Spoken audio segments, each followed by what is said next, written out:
Hello, darlings, Mimsey here. This time I'm not through a bush or a hedge. I am under a lovely cherry tree, which is beautiful. If a little bit parky, I have to say, around the, bits and pieces.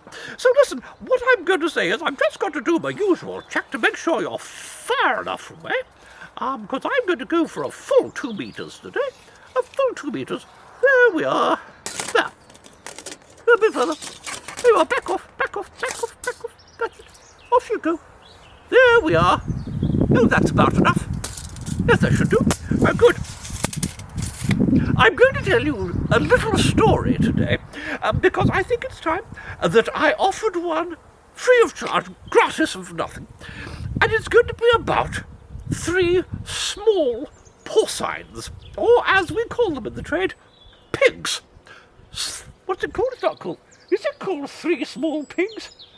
No, little ones. Yes, 3 little pigs. My assistant is over here. He's lovely, beautiful. Look at this. He's quite hairy, actually, and he's got a tail. A bit bizarre, but if we just don't look over there, it should be all right, because the camera can't move, because there's nobody working the camera. Anyway, these 3 little pigs. Yes.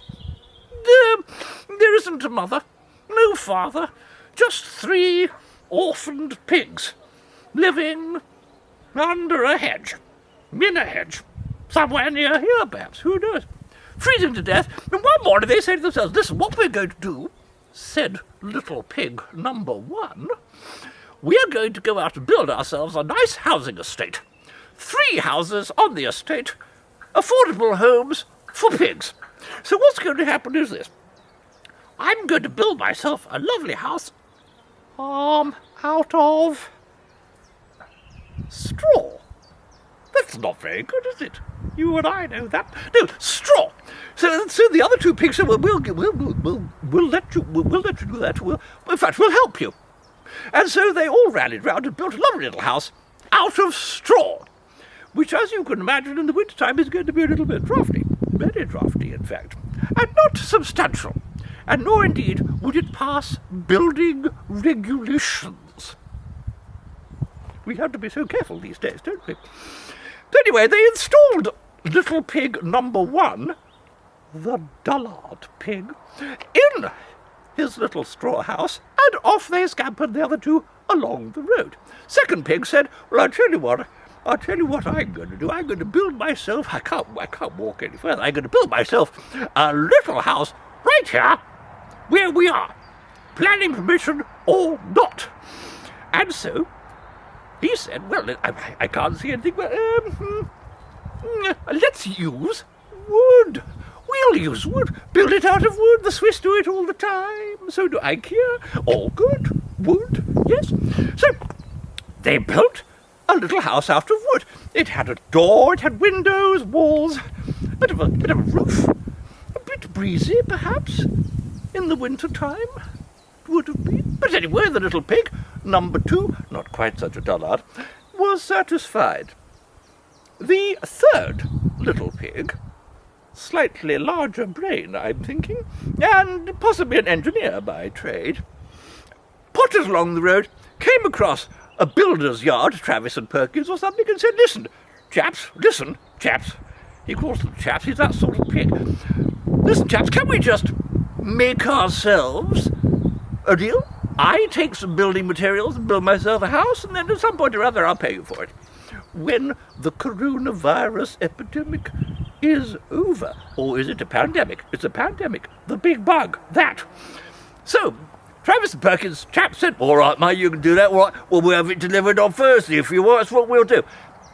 They delivered a lovely lorry load of materials, and the 3rd little pig, not such a dullard, built himself a lovely house with deep concrete foundations, with pieces of steel inside, concrete in the walls, steel in the walls, breeze blocks, bricks, plaster, wooden floors, joists, RSJs, everything. Beautiful roof, tiles, solar panels, The lot. The beautiful chimney. And an inglenook fireplace. An inglenook fireplace is a biggish fireplace that you could fit lots of people sitting round a big pot. That's a clue to the end of the story. It's still there. So, that was all right, except the very next day, who should come on, pottering down the road, all hairy and smelly and mangy, but a colossal wolf. A wolf! Imagine it! Now that wolf looked at the first little house, made, as you will recall, of straw, containing the first little pig, and he said,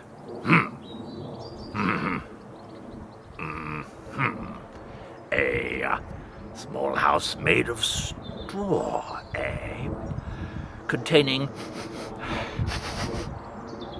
I smell pig. I do smell pig. Oh, look! And he peered inside through a crack in the straw, and he saw the little pig sitting there reading Country Garden magazine. And so he said, I say, little pig, will you come out, or have I got to blow your house down? Oh, no, don't blow my house down. I just built it. It's brand new, said little pig number one.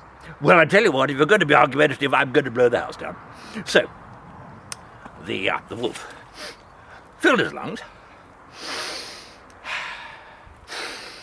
and he blew. And he blew. And he blew. And the house blew down. Oh, yes. Well, you knew that anyway, didn't you? Yes, it blew down. Gone. Leaving the little pig sitting there on his little straw stool, ready to be eaten, which he was, by the wolf.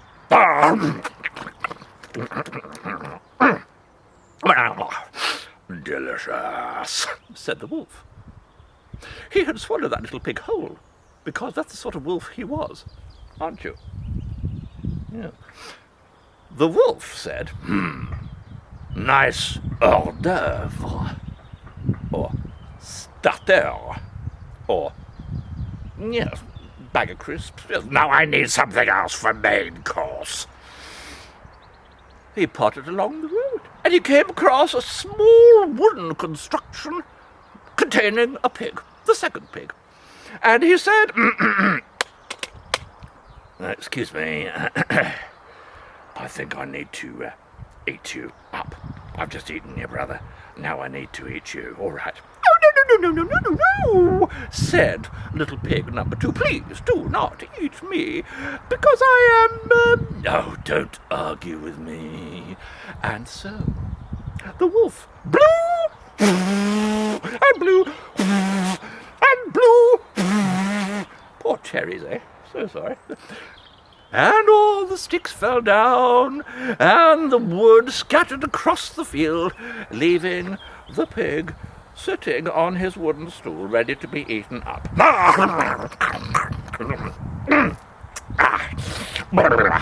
Yes. Not bad. Now, for dessert. And the wolf... Wrong voice. And the wolf scampered. And the wolf... No, I think I'd better this voice. No, this voice. This voice. No, I don't care which voice it is. Just tell the story.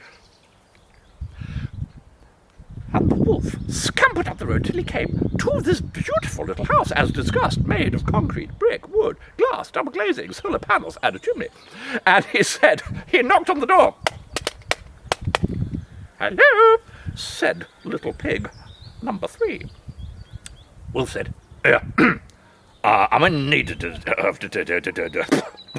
feeling a bit fat. Dessert. So I'm going to blow your house down, then we can sort it all out later on, okay? And I'm not paying the bill. So I'm going to blow your house down. You can't. Yes, I can. Yes, you can't. Yes, I can. No, you can't. Yes, I can. Don't irritate me, pig.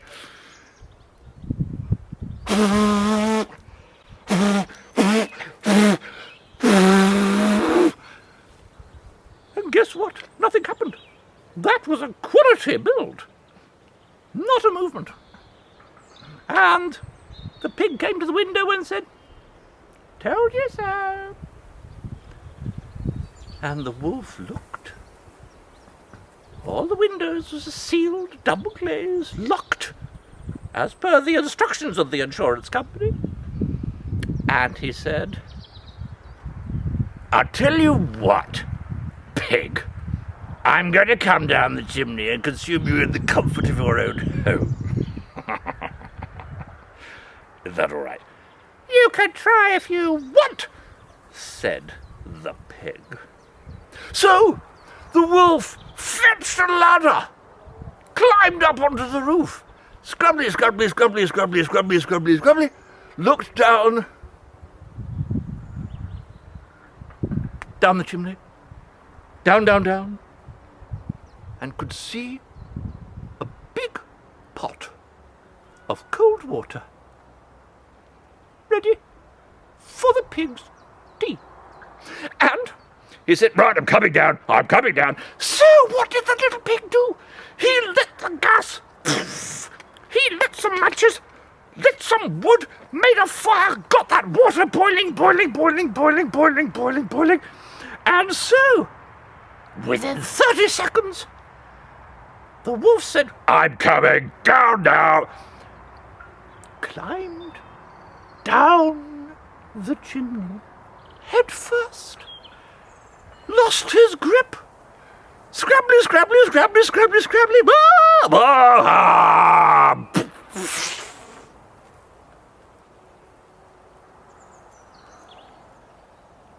oh dear. And the wolf was boiled alive. Boiled alive. Can you imagine? So the little pig got on the phone and rang his two friends, said, "Why don't you come round?" But there was no answer. No answer. He was going to invite them. And then he heard noise from in the pot. And he looked into the pot, and although the wolf was boiled to death, he could see little punch marks. And he realized, did the little pig, that his two chums were inside the wolf. So he tipped out the bowl, got the wolf onto the floor, got a big knife, sliced it across, and released his two little brothery friends. I have no idea whether they were brothers or friends. We didn't specify, did we? And so they all sat down and had boiled wolf for supper. And that, my dears, is a happy ending. So, until next time, from Mimsey in the cherry tree, goodbye, goodbye.